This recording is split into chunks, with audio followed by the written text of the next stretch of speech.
तो दोस्तों आज हम फिर लेकर आए हैं आपके लिए देश और दुनिया की सभी ताज़ा और बड़ी खबरें। आज की सबसे पहली और बड़ी खबर में आपको बताएंगे, चुनावी राज्यों में 72 घंटे के भीतर पेट्रोल पंप से हटाए जाएंगे पीएम मोदी की तस्वीर वाले होर्डिंग्स। इलेक्शन कमीशन ने दिए निर्देश। इसी के साथ अगली बड़ी खबर में आपको बताएंगे, मास्क न पहनने वालों पर मुंबई पुलिस सख्त, जुर्माने में अब तक 1 करोड़ 16 लाख वसूले। वहीं अगली बड़ी खबर में आपको बताएंगे, पश्चिम बंगाल में गायिका अदिति मुंशी सहित बंगाली फिल्म जगत के कई कलाकारों ने थामा टीएमसी का दामन। एक और बड़ी अपडेट, बाबरी विध्वंस को लेकर उद्धव की टिप्पणी पर भड़के अबू आजमी, बोले ठाकरे न भूले कि वो राज्य के मुखिया हैं। इसी के साथ अगली बड़ी खबर में आपको बताएंगे, राकेश टिकैत बोले लंबा चलेगा किसान आंदोलन, पार्लियामेंट में जाकर बेचेंगे फसल। एक और बड़ी अपडेट, उत्तर प्रदेश के 22 जिलों में गिरफ्तारी की मांग को लेकर वकीलों का प्रदर्शन, कार्य बहिष्कार कर की तालेबंदी। इसी के साथ अगली बड़ी खबर में आपको बताएंगे, किसान आंदोलन को लेकर कैंपी जाम करने की तैयारी शुरू, सिंगू बॉर्डर पर पहुंचे प्रदर्शनकारी। वहीं अगली बड़ी खबर में आपको बताएंगे, राकेश टिकैत का दावा, किसान कानून के खिलाफ होगा बीजेपी सांसद का इस्तीफा। तो चलिए देख लेते हैं आज की पहली बड़ी खबर, चुनावी राज्य में 72 घंटे के भीतर पेट्रोल पंप से हटाए जाएंगे पीएम मोदी की तस्वीर वाले होर्डिंग्स। इलेक्शन कमीशन ने दिए निर्देश। दोस्तों दरअसल पेट्रोल पंपों पर केंद्र योजनाओं के विज्ञापन वाली होर्डिंग में प्रधानमंत्री की तस्वीर का इस्तेमाल आदर्श आचार संहिता का उल्लंघन है। निर्वाचन आयोग के एक अधिकारी ने यह बात कही है। भारतीय निर्वाचन आयोग ने पेट्रोल पंपों को 72 घंटे के भीतर प्रधानमंत्री की तस्वीर वाली होर्डिंग हटाने का निर्देश दिया है। दोस्तों बता दें, पश्चिम बंगाल में टीएमसी ने चुनाव आयोग से इसको लेकर शिकायत की थी। राज्य के मंत्री फरहाद हकीम ने कहा था कि हमने पेट्रोल पंपों पर केंद्र योजनाओं के विज्ञापन वाली होर्डिंग में मोदी वाली तस्वीर हटाने के लिए चुनाव आयोग को हस्तक्षेप की मांग की थी। पश्चिम बंगाल में मुख्य चुनाव अधिकारी कार्यालय के एक अधिकारी ने कहा है कि ऐसे होर्डिंग में प्रधानमंत्री की तस्वीर का इस्तेमाल करना आदर्श आचार संहिता का उल्लंघन है। इससे पहले दिन में तृणमूल कांग्रेस के प्रतिनिधिमंडल ने निर्वाचन आयोग के अधिकारियों से मुलाकात की और आरोप लगाया कि लोगों को केंद्र योजनाओं की जानकारी देने के लिए लगाए गए होर्डिंग में प्रधानमंत्री की तस्वीर का उपयोग करना आदर्श आचार संहिता का उल्लंघन है। चुनाव आयोग द्वारा 26 फरवरी को राज्य में विधानसभा चुनाव की तारीखों के ऐलान के साथ ही आदर्श आचार संहिता लागू है। चलिए अगली खबर, मास्क न पहनने वालों पर मुंबई पुलिस सख्त, जुर्माने में अब तक 1 करोड़ 16 लाख वसूले।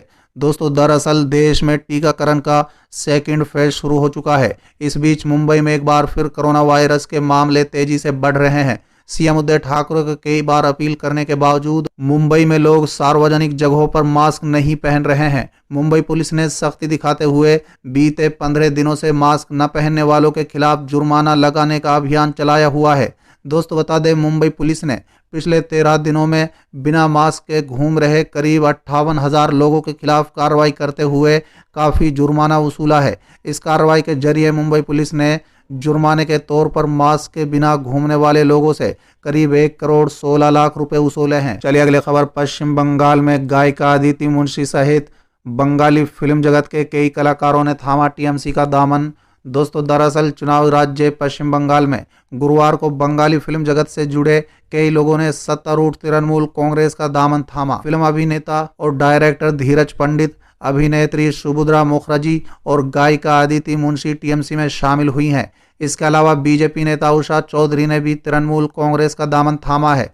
दोस्तों बता दें, अदिति मुंशी नॉर्थ 24 परगना के टीएमसी यूथ कांग्रेस के अध्यक्ष देवराज चक्रवर्ती की पत्नी है। दोस्तों बता दें, चुनाव से पहले सभी राजनीतिक दल अपना आधार बढ़ाने के लिए कलाकारों और दूसरी पार्टी के नेताओं को शामिल कर रहे हैं। पश्चिम बंगाल में 8 चरणों में कुल 294 विधानसभा सीटों पर वोटिंग होगी। पहले चरण का मतदान 27 मार्च को शुरू होगा। चलिए अगली खबर, बाबरी विध्वंस को लेकर उद्धव की टिप्पणी पर भड़के अबू आजमी, बोले ठाकरे न भूले कि वो राज्य के मुखिया हैं। दोस्तों दरअसल समाजवादी पार्टी के महाराष्ट्र इकाई के प्रमुख अबू आजमी ने अयोध्या में 1992 में हुई बाबरी विध्वंस को लेकर राज्य के मुख्यमंत्री उद्धव ठाकरे के प्रति सख्त नाराजगी प्रकट की है। दोस्तों बता दें कि आजमी ने कहा है कि ठाकरे ये न भूले कि वो राज्य के मुखिया हैं। दोस्तों बता दें कि ठाकरे ने महाराष्ट्र विधानसभा के बजट सत्र में हिंदुत्व को लेकर भाजपा को नसीहत देते हुए कुछ बातें कही थी। इस पर आजमी ने कहा है कि उद्धव ठाकरे भूल गए हैं कि वो सिर्फ शिवसेना नेता नहीं हैं, वो राज्य के प्रमुख हैं। उन्हें ऐसी बात नहीं कहना चाहिए। ठाकरे ने कहा है कि बाबरी मस्जिद विध्वंस हुआ था, उस समय वो सब वहां से भाग खड़े हुए थे। तब शिवसेना संस्थापक बाला साहेब ठाकरे ने कहा था, अगर इस घटना में शिव सैनिक शामिल हैं तो उन्हें इस पर गर्व है। चलिए अगली खबर। राकेश टिकैत बोले, लंबा चलेगा किसान आंदोलन, पार्लियामेंट में जाकर बेचेंगे फसल। दोस्तों, दरअसल किसान आंदोलन का आज 99वें दिन पूरा हो चुका है। इस दौरान किसान नेता राकेश टिकैत ने एबीपी गंगा से खास बातचीत की। राकेश टिकैत ने कहा है कि आंदोलन को 100 दिन पूरे होने वाले हैं, आंदोलन आगे भी लंबा चलेगा। राकेश टिकैत ने बताया है कि राजस्थान पंचायत में मंच से एक बात कही थी कि युवाओं के पास रोजगार नहीं है, युवा बैरिकेडिंग तोड़ने की तैयारी कर लें।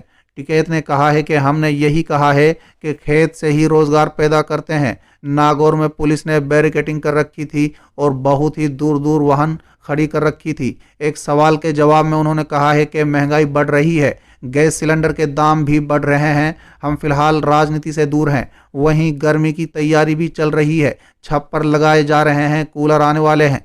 दोस्त बता दें, राकेश टिकैत ने सरकार पर तंज कसते हुए कहा कि सरकार कहीं खो गई है। सरकार ने एक नई मंडी का पता लगा दिया है, पार्लियामेंट में पता लगाया है कि नई मंडी पार्लियामेंट है। अगर हमसे ये अपनी फसल कहीं भी बेचने की बात कर रहे हैं तो हम पार्लियामेंट में जाकर ही फसल बेचेंगे। दोस्त बता दें, टिकैत ने कहा है कि हमारी पंचायत राजस्थान और मध्य प्रदेश के रीवा, जबलपुर, उत्तर प्रदेश के पूर्वांचल में, बलिया और कर्नाटक में होगी। बंगाल में हम होली के बाद ही जाएंगे। बीजेपी जहां चुनाव लड़ेगी उसे हराने जाएंगे, हम बंगाल के किसान की लड़ाई लड़ने जाएंगे। चलिए अगली खबर। उत्तर प्रदेश के 22 जिलों में गिरफ्तारी की मांग को लेकर वकीलों का प्रदर्शन, कार्य बहिष्कार कर की तालेबंदी। दोस्तों, दरअसल अधिवक्ता ओमकार तेमर आत्महत्या मामले में नामजद विधायक समेत सभी आरोपियों की गिरफ्तारी की मांग को लेकर अधिवक्ताओं का आंदोलन गुरुवार को पूरे पश्चिम उत्तर प्रदेश के 22 जनपदों में फैल गया। पश्चिम उत्तर प्रदेश का हाई कोर्ट बेंच स्थापन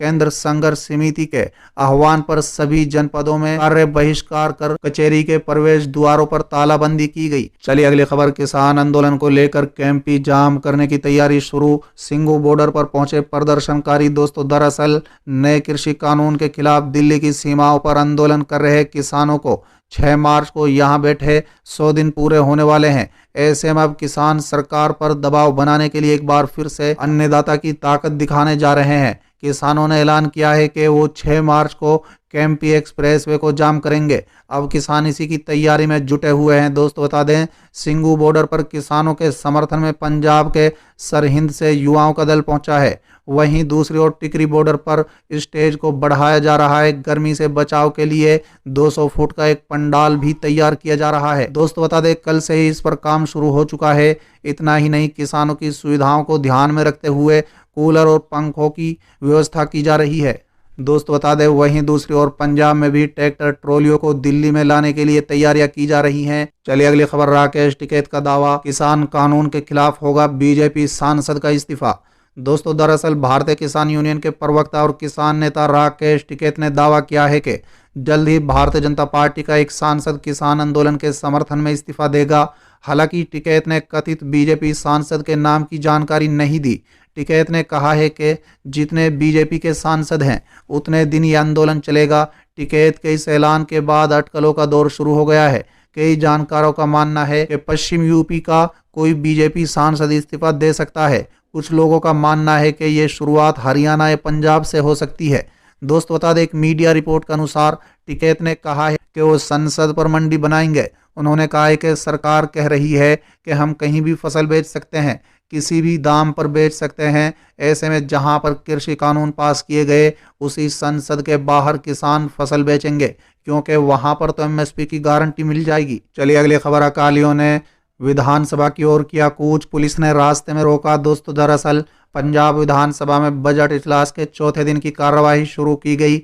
इस दौरान अकालियों ने जबरदस्त प्रदर्शन करते हुए कांग्रेस सरकार का घेराव किया। अकाली दल के विधायकों ने बैलगाड़ी पर सवार होकर विधानसभा की ओर कूच किया। हालांकि पुलिस ने रास्ते में बैरिकेडिंग करके उन्हें रोक दिया। दोस्त, बता दें, अकाली दल ने कहा है कि इस समय महंगाई लोगों के बस से बाहर हो चुकी है और आम आदमी मुश्किलों के घेरे में फंसे हुए हैं। चलिए अगली खबर। चुनाव आयोग का रवैया पक्षपातपूर्ण, उपचुनाव आयोग सुदीप जैन को हटाएं, टीएमसी ने की मांग। दोस्तों, दरअसल पश्चिम बंगाल में 8 चरणों में चुनाव कराए जाने को लेकर टीएमसी ने चुनाव आयोग पर पक्षपातपूर्ण व्यवहार करने का आरोप लगाया है और केंद्र उपचुनाव आयोग सुदीप जैन को हटाने की मांग की है। इस बाबत टीएमसी के राज्यसभा के सांसद डेरेक ओब्रायन ने मुख्य चुनाव आयोग को पत्र लिखकर आरोप लगाया है कि सुदीप जैन का व्यवहार पक्षपातपूर्ण है और अंदेशा है कि उनके निर्देश में बंगाल में निष्पक्ष चुनाव नहीं हो सकते हैं, इसलिए सुदीप जैन को बंगाल प्रभार से हटाया जाए। दोस्तों, बता दें कि चुनाव आयोग ने पश्चिम बंगाल में 8 चरणों में मतदान कराने की घोषणा की है। टीएमसी सुप्रीमो ममता बनर्जी ने इसका विरोध किया और चुनाव आयोग के फैसले पर सवाल उठाए थे।